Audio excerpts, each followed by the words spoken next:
Today, we're diving into one of the absolute coolest collisions of hardcore astrophysics and Hollywood movie magic ever documented.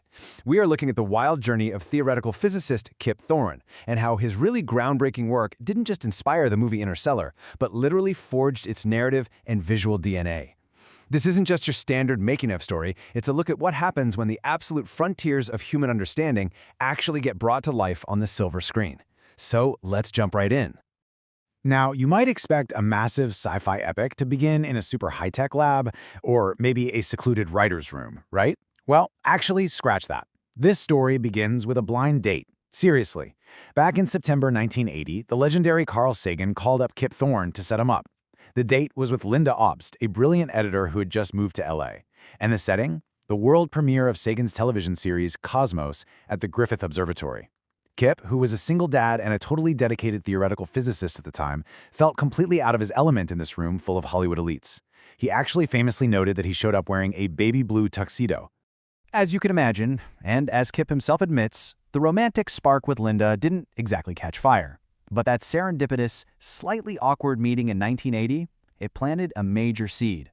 It ended up blossoming into this massive 30-year creative friendship.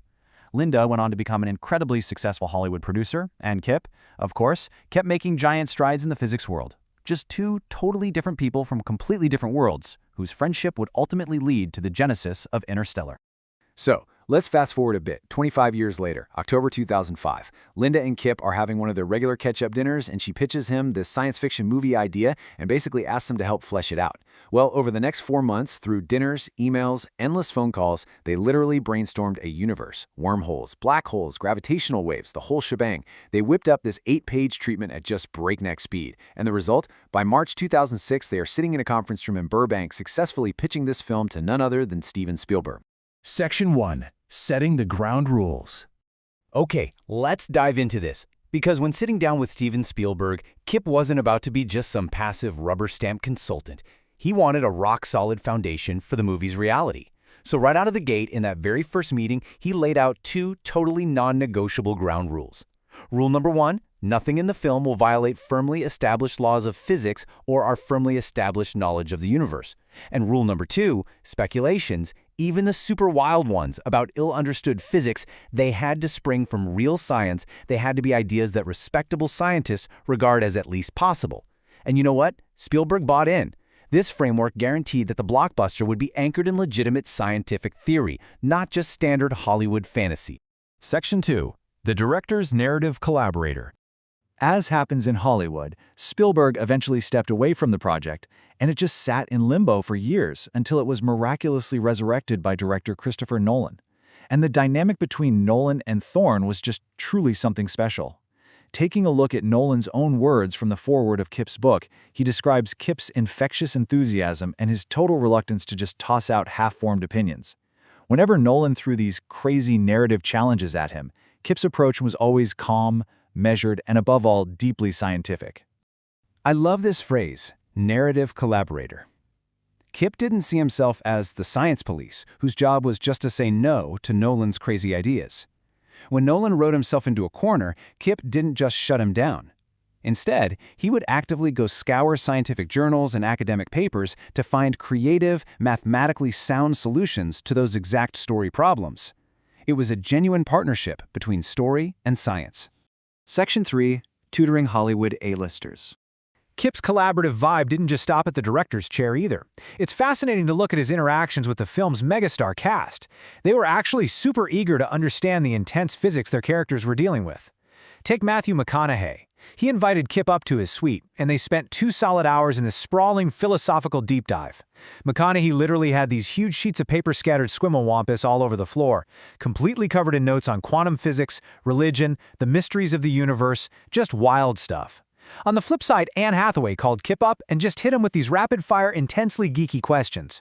She wanted to know the exact relationship between time and gravity, where quantum gravity research was currently at, why higher dimensions matter, just firing on all cylinders. 2 totally different styles, but both showing this massive dedication to getting the science right. Over time, Kip really earned this notoriety on set as the real scientist. It was a huge badge of honor. During one particular scene, Kip actually wrote dozens of incredibly complex, real physics equations onto Professor Brand's blackboard. And while Christopher Nolan was filming, Kip stood there watching as Hollywood icons like Michael Caine and Jessica Chastain showed him this amazingly warm, friendly deference. They completely recognized that the guy holding the chalk was the one inspiring everyone's absolute best effort. Section 4. Visualizing the warped universe. Of course, translating Kip's complex math into the breathtaking movie magic we all saw on screen was a whole different beast, and this brilliantly illustrates that visual effects challenge. This is the Ranger spacecraft's trajectory diving toward the event horizon of the black hole Gargantua. The VFX teams didn't just kind of guess what a black hole looked like, they plugged in Kip's actual raw equations to render the gravitational lensing, the warping of starlight, the exact orbital mechanics. Those jaw-dropping visuals were literally born from accurate math. But here's the wild part. Despite that heavy reliance on cutting-edge computer simulations for the black holes, the physical environment of the film was shockingly real. Kip was absolutely blown away when producer Emma Thomas gave him a tour of the Endurance spacecraft set. We're talking about a massive, 44-foot-long, intensely detailed, practical set physically suspended in midair over at Sony Studios. When Kip asked her, "Hey, why not just use CGI for this?" Thomas flat out told him that computer graphics just couldn't yet replicate the compelling, tactile visual details of a real physical set. It was this perfect marriage of digital astrophysics and old-school Hollywood craftsmanship. Section 5. Compromising for the audience. Now, bringing astrophysics to the masses isn't totally without its speed bumps. There's always going to be some friction between absolute scientific accuracy and telling a story people can actually follow. So think about this for a second. In a movie that is so incredibly dedicated to scientific accuracy, why would a director ever intentionally choose to ignore a scientifically perfect solution? Well, here is the perfect example. To perform this massive gravitational slingshot maneuver in the film, the crew scientifically needed an intermediate mass black hole. Kip ran the math, explained it to Chris Nolan, but Nolan made a very deliberate compromise. He swapped it out for a neutron star. Why? Because he knew he was already asking a mass audience to digest one giant black hole, a wormhole, and higher dimensions in a fast-paced blockbuster. Adding a second black hole just of a different size would have confused the audience. It's a fascinating look at how sometimes narrative clarity just has to gently step in and override perfect scientific accuracy. But honestly, even with those slight narrative compromises, Kip Thorne's overarching mission with the film remained completely intact. His ultimate goal was never to just write a cinematic textbook. It was to give the audience a visceral taste of the wondrous things that the laws of physics can and might create in our universe. He wanted to prove that real science is just as awe-inspiring as pure fiction, and hopefully spark a little curiosity in a new generation to look up at the stars. Which leads us with a final, provocative thought. We've just seen how Kip Thorne took his equations and helped build one of the most visually stunning and conceptually deep films of our time.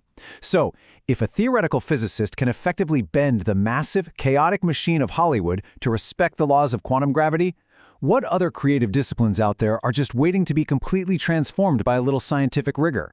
It's definitely something to chew on the next time you're watching a movie. And hey, keep questioning the universe around you.